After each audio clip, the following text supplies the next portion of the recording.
नमस्ते। आप नमस्ते। सबका संदीप। आप सबका सनातन संवाद फॉर सस्टेनेबल लाइफ में स्वागत है। ईशांत, आपका भी स्वागत है। कैसे हैं आप? बहुत दिनों बाद आज हम बैठे हैं ये वीडियो रिकॉर्ड करने के लिए। बढ़िया सर। जी सर, थोड़े आप भी ऑक्यूपाइड रहे, हम भी ऑक्यूपाइड रहे, तो थोड़ा वीडियो हम समझ आएँगे अपने साथियों से कि हम थोड़े लंबे टाइम से वीडियो नहीं बना पाए अभी। ईशांत, अभी पिछले दिनों में रिसेंटली आप अपने परिवार के साथ महाकुंभ में होके आए हो और वहाँ से अयोध्या भी होके आए हो। तो उस एक्सपीरियंस के बारे में मैं आपसे कुछ जानकारी चाहता हूँ। मैं चाहता हूँ कि आप हमारे दर्शकों के साथ अपना एक्सपीरियंस शेयर करें। तो सबसे पहले तो मैं ये जानना चाहूँगा ईशांत कि आपने यहाँ से किस तरीके से आप गए, कैसे बुकिंग करी और किस किस मीडियम से आप वहाँ पे प्रयागराज पहुँचे? सर जी, मैं ट्राई किया था कि ट्रेन की बुकिंग हो जाए, लेकिन ट्रेन की टिकट्स कन्फर्म नहीं हुई थी मेरी। तो मैंने बस सर्विस ली थी, जो रेड बस सर्विस है, मैं उसके थ्रू गया था फिर वहाँ पे।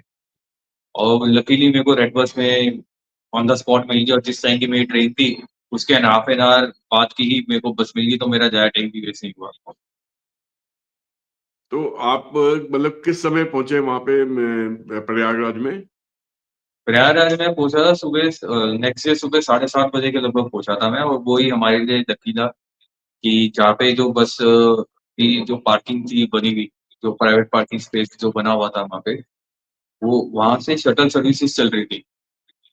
जो गवर्नमेंट ने शटल सर्विसेज़ चलाई है, तो वहाँ पे वो संगम रीजन तक लेके जा रही थी। वहाँ से कुछ 4 साढ़े 4 किलोमीटर पहले तक वहाँ से वॉक करके जाना पड़ रहा था मेरे को। वो एक थोड़ा वॉक है, जो मिला-जुला के कंप्लीटली आना-जाना और घाट के अंदर का वॉक मिला-जुला के तो ऑलमोस्ट 15-16 किलोमीटर पड़ गया। तो जब आपने और आपके परिवार, आपके आना-जाना मिला माता-पिता के के साथ, 15-16 किलोमीटर। हाँ जी, तो जो ये बीच में कई सारे मीडिया चैनल्स पे आ रहा है कि 15-15, 20-20 किलोमीटर चलना पड़ रहा है, बहुत दुखी दुखी होना पड़ रहा है, तो क्या ये बात में कोई सच्चाई है? सर सच्चाई है, पर ये अधूरी सच्चाई है, और 15-15, 20-20 किलोमीटर वो एक तरफ का नहीं है, वो मिला-जुला के है। 15-16 किलोमीटर जो है, वो मिला-जुला के है। वो थोड़े-थोड़े सेक्टर से वॉक करना पड़ता है, आपको घाट पे वॉक करना पड़ता है, जो वो एक चौक बना हुआ है वहाँ से संगम की तरफ जाने का या रेल की तरफ जाने का। वो सब चीज़ें कि वहाँ वो सब वॉक करते हैं या वो बाहर आते हैं। हम वहाँ से नहा के या स्नान करके रेलवे स्टेशन की तरफ जाना है या अपने अलग-अलग कैब स्टेशंस की तरफ जाना है, तो वो वॉक मिला-जुला के 15-16 किलोमीटर का पड़ रहा है। अ, तो ईशान, एक चीज़ और बताएँ कि जैसे आप वहाँ पे स्नान के लिए गए, वहाँ पे डुबकी लगाने के लिए गए अपने परिवार के साथ में, उस वक़्त आपका एक्सपीरियंस कैसा था? मतलब उस वक़्त कैसे आप फ़ील कर रहे थे, जिस टाइम पे आपने डुबकी लगाई वहाँ पे? सर जब डुबकी लगाई थी वहाँ पे, नो डाउट काफ़ी पॉज़िटिव एनर्जी थी हमारे अंदर।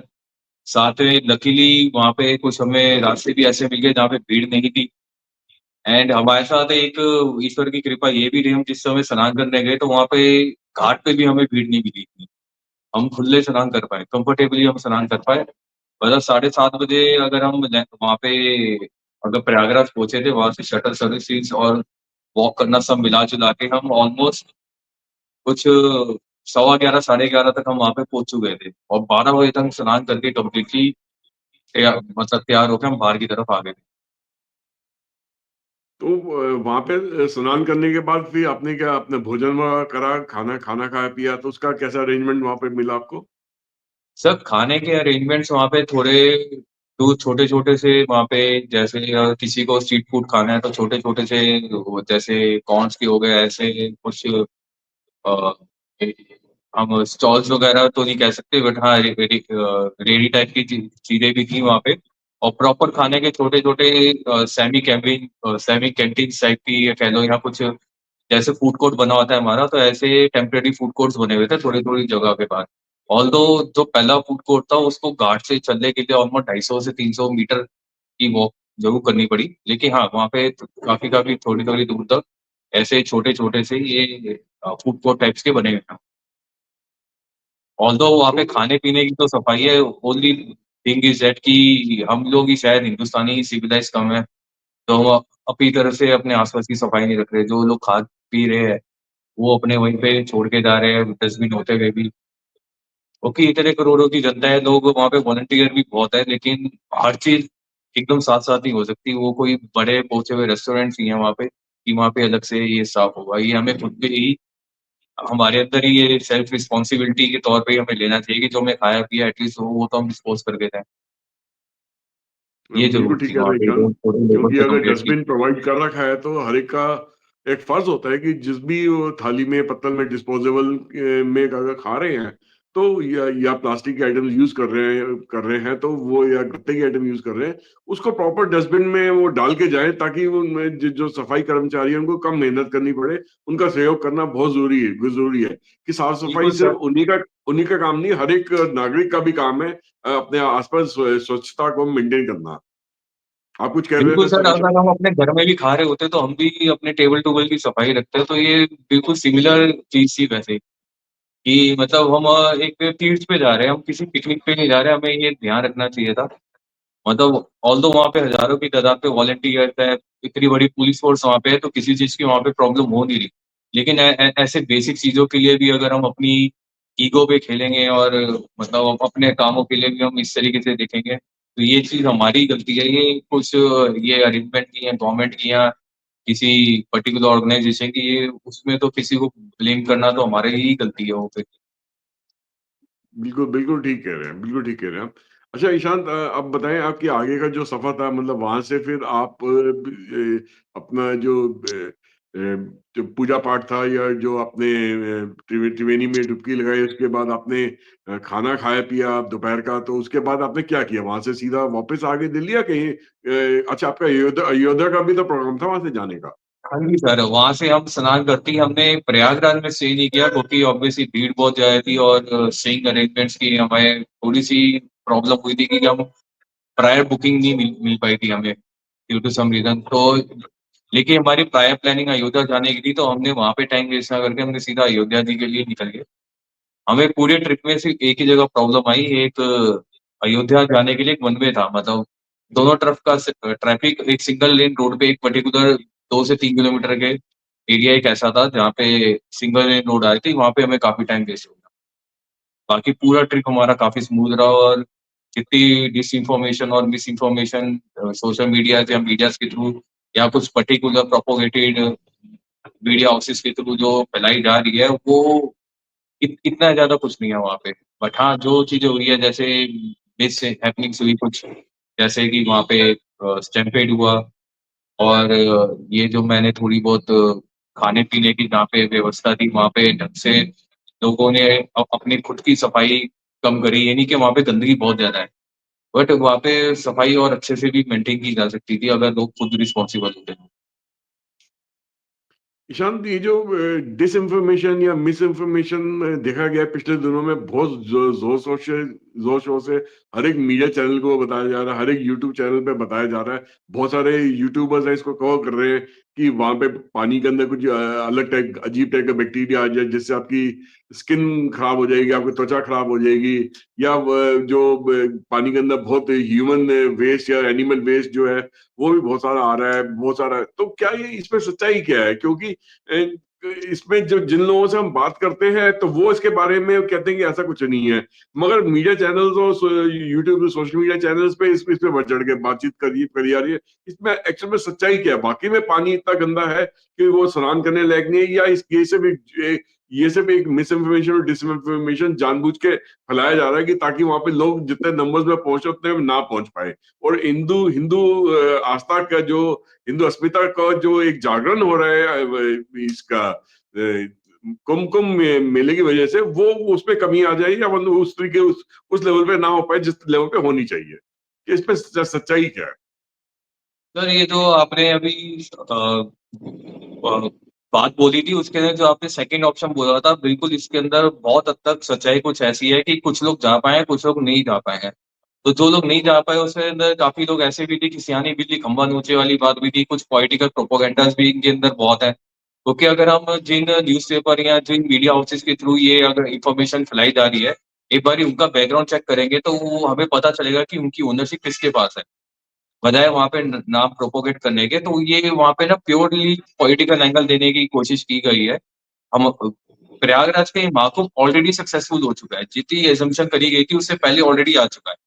और यहाँ पे टोटल जो अभी टर्न अराउंड तो ऑलमोस्ट 56 करोड़ के अराउंड हो चुका है, जो कि एज्यूम 45 करोड़ था। तो ऑलरेडी 20% एक्स्ट्रा हो चुका है द्वितीय एजम्पशन की, और अभी तो 10 दिन और है। और सेकेंडली इसके अंदर एक और एंगल ये है कि वहां पे टोटल अभी तक का बिजनेस ऑलमोस्ट $25 बिलियन हो चुका है।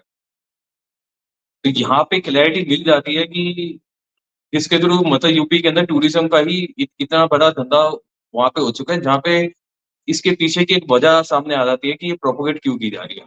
रही बात वहां पे गंदगी की, ये लोगों को खुद सोचना चाहिए, जहाँ पे इतनी करोड़ों और लाखों की तादाद में लोग नहा रहे हैं, कोई वहां पे हिम्मत भी कर पाएगा इस तरीके की, मतलब अपना मल वगैरह जो वेस्ट वो कह रहे हैं कि बायो वेस्ट जो है वहां पे, मतलब नदी के अंदर कोई कैसे इतने सारे लोग नहा रहे हैं, तो कैसे कोई किसी के लिए पॉसिबिलिटी भी नहीं है वहां पे कि ये चीज कर पाए।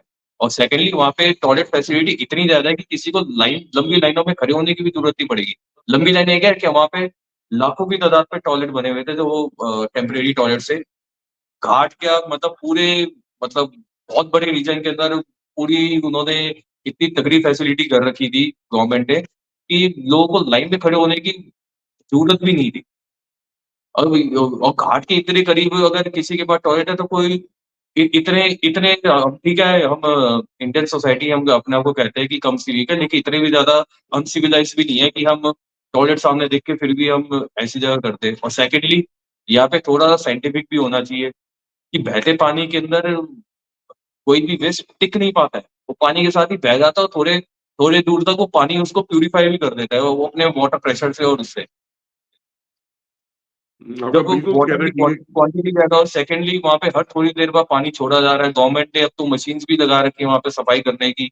मैं ये नहीं कहता कि वहाँ पे गंदगी नहीं है, लेकिन वो गंदगी भी है जो डस्ट की है, जो यमुना नदी का एक अपने आप में एक तरीके हिस्सा ही है वो डस्ट, क्योंकि त्रिवेणी एरिया है, वो डस्ट उसमें रहती है, वो थोड़ा डस्टी है नो डाउट। और जो लोग वहाँ पे पूजा कर रहे हैं, उनके नारियल और उनकी चुन्नी वगैरह इन चीजों की वजह से वो थोड़ी बहुत गंदगी तो है, जो थी वो थोड़ी बहुत इतनी ही थी। ठीक है, आपको नहाने के बाद आपको इमीडिएटली थोड़े नॉर्मल पानी से भी स्नान करना जरूरी था, वो तो होता भी है, वो तो हम पहले भी करते हैं। ईशान, वो तो अगर आप किसी स्विमिंग पूल के अंदर भी आप अगर नहा के आ रहे हैं जहाँ पे पानी पूरी तरह साफ है, उसके बाद भी आपको नॉर्मल पानी से हमेशा नहाना पड़ता है। तो ये कहना बिल्कुल। बेकार है कि भैया कि ये वहां पे जाके आप पूरी तरह से अशुद्ध होके आ रहे हो। अशुद्ध होके आने ऐसा का कुछ नहीं मतलब ही रहता, नहीं है। थोड़ा बहुत बालों में नो डाउट थोड़ा बहुत लगा, क्योंकि इसकी बहुत सारी वजह, हम इतना वॉक करके वहां पे जा रहे हैं, प्लस वो वाटर थोड़ा डस्टी है, तो हमारी बालों में थोड़ा वो डस्टी वाटर इकट्ठा होता है। तो सिर्फ बालों को शैम्पू करने के पीछे उसके लिए हमें नॉर्मल अपने बाथरूम में थोड़ी देर तक, मतलब 2-3 घंटे तक एटमैक्स नहाना, वो उस वजह से जरूरी था। और अ, फिर वहाँ पे जो गंदगी की बात है, जिस तरीके की बात है, जो लोग फैला रहे हैं ज्यादातर वही है जो नहीं गए हुए वहाँ पे। और सेकेंडली वही है, उनका कोई ना कोई पॉलिटिकल इंटरेस्ट है। और थर्डली बिल्कुल, मतलब कुछ लोग साइंस के स्टूडेंट होते हुए भी वो ये चीज पता नहीं क्यों, मतलब एक्सेप्ट नहीं कर रहे हैं या देखना नहीं चाह रहे, क्योंकि शायद वो पॉलिटिकल इंटरेस्ट की वजह से ही नहीं देखना चाह रहे हैं। यहाँ पे हमारा पॉलिटिकल इंटरेस्ट से भी ज्यादा पॉलिटिकल हेटरेट ज्यादा आ रहा है सामने लोगों का। आपका कहना बिल्कुल ठीक है कि इसमें जो वेस्टेड इंटरेस्ट वाले लोग बहुत सारे हैं जो इस टाइप की गलत बातें फैला रहे हैं। अगर अगर आप देखिए, अगर आप हरिद्वार और ऋषिकेश भी जाते हैं जहाँ पे पानी का फ्लो अच्छा खासा होता है, जब पहाड़ों से निकल के पानी जब मैदानी इलाकों में आता है, तो वो पूरा पानी बालू से भरा होता है, रेत से भरा होता है। उसके बावजूद भी हम लोग उसमें नहाते हैं। उसमें नहाने का, स्नान करने के बाद फिर उसके बाद आके हमें हमें जो होटल या धर्मशाला जहाँ पे रुके होते हैं वहां पे आके हमें दूसरा नॉर्मल पानी से, कॉर्पोरेशन के पानी से हमें अपने आप को एक बार फिर नहाना पड़ता है। तो रेत रेत या बालू तो पानी के साथ बह के आती ही है, उसको रोका नहीं जा सकता, वो हमेशा ही रहती है। और आपका कहना ठीक है कि गंदगी जो है वो बेसिकली जो थोड़ा बहुत मिट्टी वाला पानी है, वो इस वजह से कि पानी के अंदर तो बालू रेत तो रहती है, उस वजह से वो ऐसा नजर आ रहा है। और बहते पानी के अंदर कोई भी गंदगी, आपका कहना है बिल्कुल ठीक है कि टिक नहीं पाती, और थोड़ी देर बाद वो पानी उस गंदगी को भी शुद्ध कर देता है, वो अपने में मिश्रित कर लेता है। और कुछ समय के बाद वो बिल्कुल गंदगी वो नाम की चीज नहीं रहती। और अभी मैं एक रिपोर्ट और भी देख रहा था पिछले दिनों में, कई जितने भी आपके वो प्लांट्स वगैरह हैं प्रयागराज में, ईटीपी प्लांट्स वगैरह हैं, वो ऑलरेडी पानी को ट्रीट करके वहां पे पानी प्रयागराज में इसमें गंगा में या त्रिवेणी की तरफ वो जाता है पानी ट्रीट होके, उसकी भी क्वालिटी चेक करी गई है कि उसके पैरामीटर्स बहुत हाई रखे गए हैं, बहुत बढ़िया तरीके से वो पानी को शुद्ध करके फिर पानी उसको ट्रीट करके फिर उसको नदी के अंदर छोड़ा जा रहा है। अगर दिल्ली का अभी कुछ दिनों से दिल्ली में यमुना नदी में भी सफाई शुरू हो गई है, मगर पहले जो यमुना नदी की जो हालत थी, उसका जो 27 किलोमीटर का जो यमुना नदी नदी जो दिल्ली के अंदर से तय करके निकलती है, दिल्ली से बाहर निकलती है, वहां से जब पानी के सैंपल अगर लिए जाएं और त्रिवेणी में जो यमुना गंगा और सरस्वती का अगर सैंपल लिए जाए, वहां से नापा जाए, तो पाया जाएगा कि त्रिवेणी का पानी दिल्ली के यमुना के पानी से लाख गुना ज्यादा शुद्ध है, साफ है। तो ये कंपैरिजन तो बनता ही नहीं है। जितने भी लोगों ने जो डिसइंफॉर्मेशन मिस इन्फॉर्मेशन फैलाई है, उनको मैं हिदायत दूंगा कि आप ये त्रिवेणी के ऊपर पानी की रिपोर्ट देने से पहले आप दिल्ली के पानी की रिपोर्ट एक बार दीजिए, जिसके बारे में अभी तक आप लोगों ने अपना मुंह नहीं खोला और चुप्पी बनाई रखी है उसके बारे में। तो ये दोहरा सर इसके मापदंड भी अंदर एक ठीक चीज नहीं और है। ऐड करना चाहूंगा सर, इसके अंदर एक चीज और ऐड करना चाहूंगा कि जितने भी लोग जो पॉलिटिकल पार्टी से किसी भी तरीके के रिलेटेड नहीं है, सिर्फ उनका इंटरेस्ट है, एटलीस्ट उनके नोन काफी सारे लोग अब तक तो जा चुके होंगे, तो लोग वहां से कैंस भर के भी ला रहे हैं अपने घरों के लिए, आगे के लिए, जैसे गंगा जल लेके आते हैं, ऐसे त्रिवेणी का जल भी लेके आ रहे हैं। तो खुद एक तो क्योंकि भीड़ भड़का ज्यादा हो रहा है, तो इसके अंदर दोनों पॉइंट्स है कि थोड़ा वो पानी लेके खुद अपने घर पे ही स्नान कर ले त्रिवेणी के जल से, इस महाकुंभ के पावन अवसर पे, या इस मतलब एस्ट्रोलॉजिकल इम्पोर्टेंट टाइम के अंदर। और सेकेंडली, पानी की पहले खुद जांच कर ले, फिर किसी बात पे बिलीव करें। मतलब आप लोग किसी न्यूज़पेपर की या उस पे बिलीव ज्यादा करो जस्ट बिकॉज किसी एक्सवाईजेड ऑर्गेनाइजेशन का थप्पा है या किसी बड़े ब्रांड का थप्पा है, खुद वहां जा नहीं रहे। वहां पे आप, यहाँ आप जो वहां पे आपके खुद के नोन लोग गए हुए हैं, उनकी स्टोरीज पे बिलीव करने की बजाय आप उल्टा इनके ऊपर बिलीव करो। इसके ऊपर सेकेंडली, हम ये नहीं कहते अगर वहां पे सैंपल है भी जिन्होंने क्लेम किया है, तो उनको दिखाएं कि मतलब उन्होंने कैसे टेस्ट किया है, कहाँ से टेस्ट किया है, वो पूरी अपनी स्टोरी शेयर करें। इस चीज से लोग भाग रहे हैं कि मतलब लोग इस चीज के ऊपर आर्गुमेंट क्रिएट कर रहे हैं कि ये तो पॉइंट ऑफ व्यू कैसे हो सकता है। इतनी बड़ी इंफॉर्मेशन तुम प्रॉपरली प्रोपोगेट कर रहे हो, पब्लिकली शेयर कर रहे हो, लोगों से आर्गुमेंट कर रहे हो, तो ये कैसे मतलब सिर्फ पॉइंट ऑफ व्यू है ये हमें खुद समझना पड़ेगा कि पॉइंट ऑफ व्यू का पहले मतलब क्या है, और ऊपर से हम जो कर रहे हैं एग्जैक्टली इसके इम्पैक्ट क्या है, और हमारा जो एक्शन है एग्जैक्टली कर क्या रहे हो। हम अपनी फैमिली वालों से, अपने यारों दोस्तों से हम बहसबाजी कर रहे हैं बजाय चीज को समझने के या डिटेलिंग के अंदर और जाने के। हम तो जो अगर न्यूज़पेपर ने कहा भी है, तो ऑब्वियसली वहां पे और काउंटर क्वेश्चनिंग होनी चाहिए कि उन्होंने वाटर सैंपल कहाँ से कलेक्ट करे, कैसे कलेक्ट करे, और उसके पीछे की वीडियोग्राफी क्या है। लोग इंस्टाग्राम वीडियो शेयर कर रहे हैं, वो कर रहे हैं, मतलब इंस्टाग्राम वीडियो पे आप बिलीव करोगे, जो लोग कंटेंट है वो मतलब एक पॉपुलैरिटी के लिए, जो इंस्टाग्राम या यूट्यूब कंटेंट एक पॉपुलैरिटी के लिए के तौर पे, एक इंजन के तौर पे भी यूज किया जाता है, तो लोग उतना ही दिखाते हैं जिस तरीके की उनकी ऑडियंस होती है। ये बात भी उतनी ही सच है। आपका कहना बिल्कुल ठीक है ईशांत। अभी एक एक डिस इंफॉर्मेशन या मिस इन्फॉर्मेशन और फैलाई जा रही थी। अभी भी कई सारे राजनेता लोग इसके बारे में बोल रहे हैं। पिछले दिनों में टेलीविजन चैनल्स के हमने न्यूज में भी देखा कि बहुत बड़े बड़े जो ऑपोजिशन पार्टी के लीडर्स हैं, उनमें से भी आवाज उठ के आ रही थी। उनका कहना था कि नहाने से पाप थोड़ी धुलते हैं हम। अब मेरा मेरा इसके प्रति जो जवाब है उनके लिए, वो ये है कि मैं भी मानता हूँ कि नहाने से पाप नहीं धुलते, मगर आप जिस धारणा से वहां गए हैं, वहां पे वहां पे आप अपनी आत्मा की शुद्धि के लिए गए हैं। तो जितने भी लोग वहां पे गए हैं, वो अच्छी तरह जानते हैं इस चीज को अच्छी तरह जानते हैं कि गलत काम कौन से करें। वहां जाके जब आप वहां पे त्रिवेणी के सामने खड़े होते हैं, गंगा जी के सामने गंगा माँ के सामने खड़े होते हैं, तो आप अपने अपने आप से, अपनी आत्मा से, अपने अपने अपने आप अंदर झांकते हैं, अपने आप से बात करते हैं, और आपको पता है कि आप अपने जिंदगी में क्या क्या गलतियां की हैं, और आप कुछ कुछ अपनी गलत आदतें वहीं पे छोड़ के आते हैं, कुछ वहां पे गलतियों की आप माफी मांगते हैं। तो वहां पे सिर्फ नहाने से पाप नहीं धुलते, आप अपनी आत्मा की शुद्धिकरण के लिए गए हैं, अपनी आत्मा को जागृत करने के लिए गए हैं, और अपने जो कुछ गलत भाव थे उनको वहां छोड़ने के लिए गए हैं। तो जब आप गलत आदतें छोड़ के आते हैं, जब आप गलतियों की माफी मांग के आते हैं, आपने नए तरीके से जिंदगी जीने की एक एक सोच लेके आते हैं, तो आपकी आत्मा की शुद्धिकरण अपने आप ही उसके साथ में होती है। दैट मीन्स वो डुबकी एक सिंबॉलिक है कि आप वहां जाते हैं तो आपकी पाप धुल जाते हैं। तब आप जब जब आप डुबकी लगाते हो तो साथ साथ ही आप माफी मांग अपने आत्मा से, परमात्मा से एक संपर्क बनाने की कोशिश करते हो कि मुझे, हे भगवान, आगे की राह, जो राह है मेरी को सही तरीके से आगे राह दिखाना, ताकि मैं आगे जिंदगी में ये गलतियां फिर ना दोहराऊं, और मैं ये कुछ जो गलतियां हुई है, जो गलत आते हैं, मैं यहीं पे छोड़ के जा रहा हूँ, मैं आगे से उनको रिपीट नहीं करूंगा, गलत आत्मा को लाइफ में रिपीट नहीं करूंगा।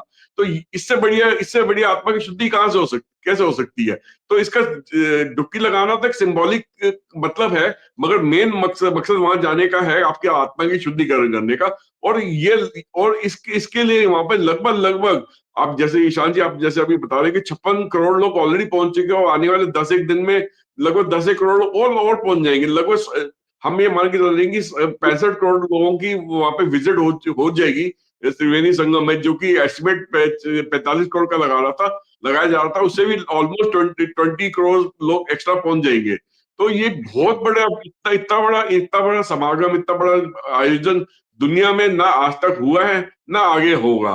तो ये तो एक समझिए कि मतलब ये अविश्वसनीय चीज हुई है, मतलब विश्वास ना कर सके जिस चीज पे, उस प्रकार का ये कुंभ मेला हुआ है। और जितना विशाल स्केल में हुआ है, शायद इसके बारे में हम कल्पना भी नहीं कर सकते हैं। हम तो उसमें एक छोटा सा, मतलब एक हिस्सा ही उसका बन के वहां पहुंचे हैं, और उसका हमने आनंद लिया है। तो और हम चाहते हैं कि और जो जो लोग अब तक नहीं जा पाए हैं, वो भी वहां पे किसी न किसी तरीके से पहुंचे वहां पे, और त्रिवेणी में संगम में स्नान करें, और अपनी तन मन की और साथ साथ अपनी आत्मा की शुद्धिकरण भी करें।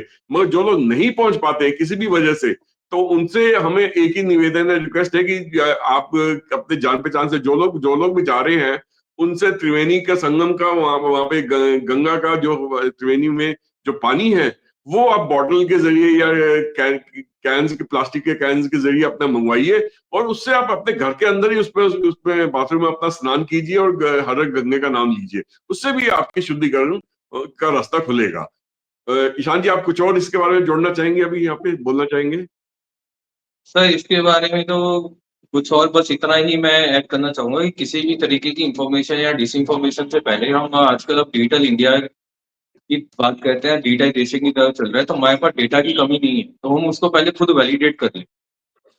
अब हम अगर अपने आप को डेवलप्ड नेशन के तौर पे देखते हैं, तो उससे पहले हमारी खुद की बुद्धि भी डेवलप होनी ज़रूरी है, कि कोई भी इन्फॉर्मेशन से पहले हम जस्ट बिकॉज़ कि मेरे को ये बंदा पसंद नहीं है, इसके बारे में मेरे को एक्स-वाई-ज़ेड स्टोरी सुनने को मिल गई, तो ये वही सच ही है।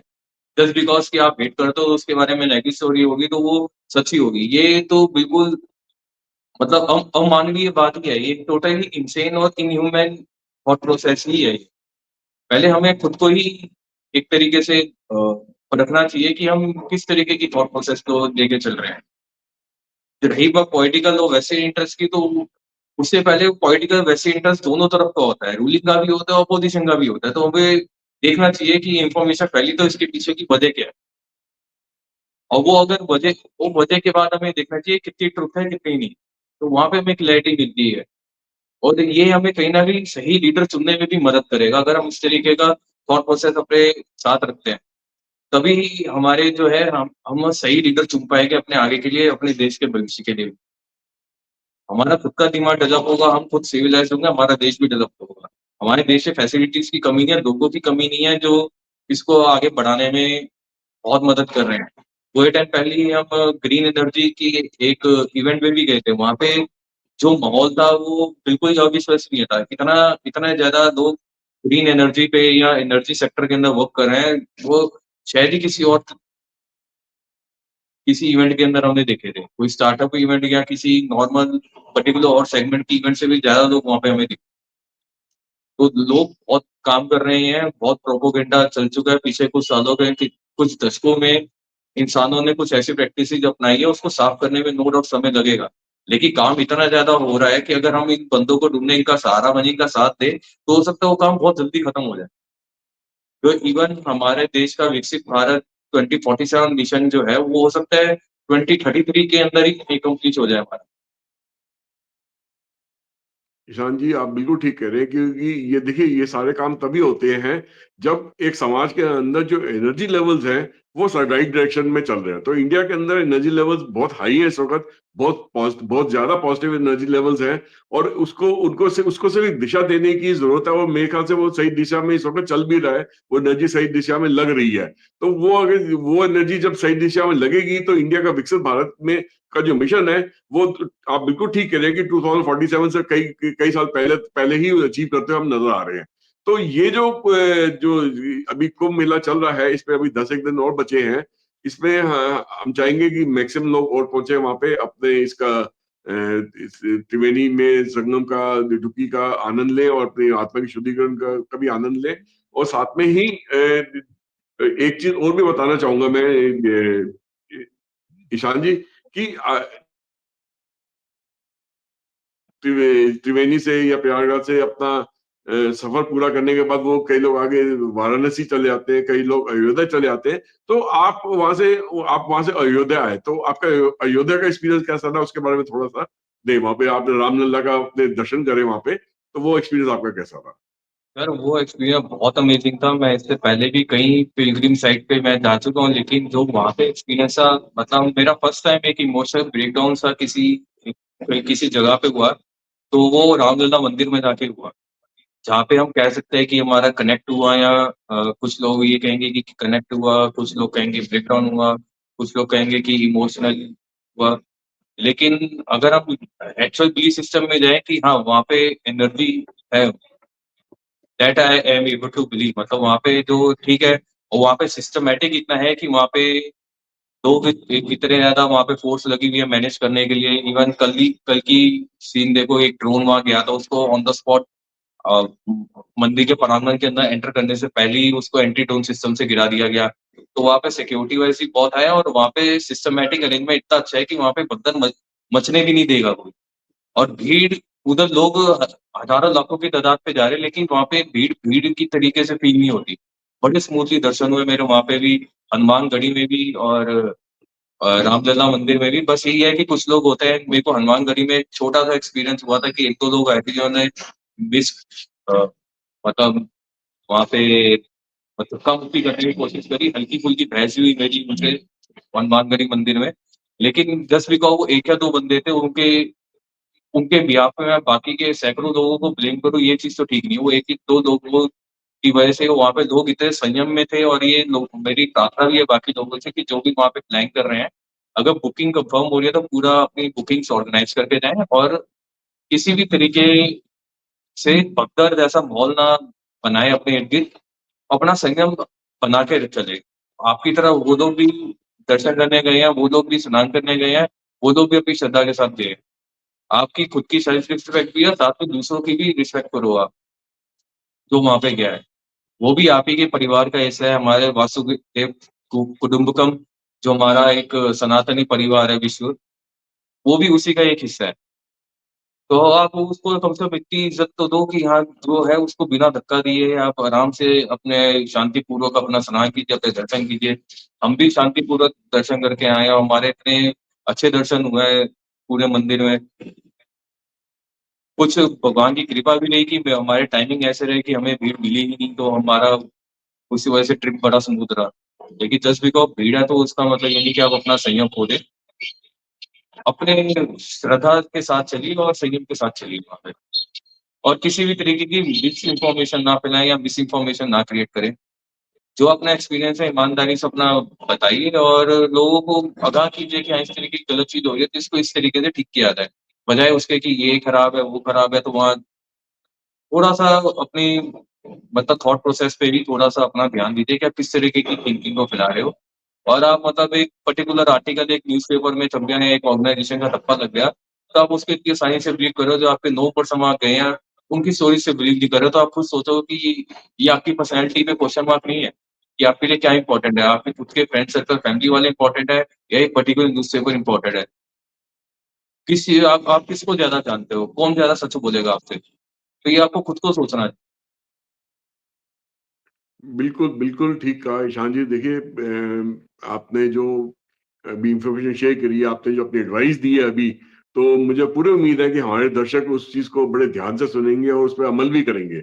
तो आपने अपना एक्सपीरियंस हमारे साथ शेयर करा, इसके लिए बहुत-बहुत धन्यवाद ईशान जी। और हम आने वाले दिनों में और भी एक्सपीरियंसेस महाकुंभ के बारे में वीडियोस लेके आएँगे, क्योंकि 10-12 दिन और बचे हैं महाकुंभ को समाप्त होने के लिए। उससे समाप्त होने के समय के टाइम पे हम भी अभी 1-2 वीडियोस और बनाने की कोशिश करेंगे और आप लोगों के सामने लेके आएँगे। अभी के लिए हम इस प्रोग्राम को यहीं समाप्त कर रहे हैं। आप सबका बहुत-बहुत धन्यवाद। जय माता दी। जय हर माता हर दी। गंगे। हर हर गंगे, हर हर महादेव।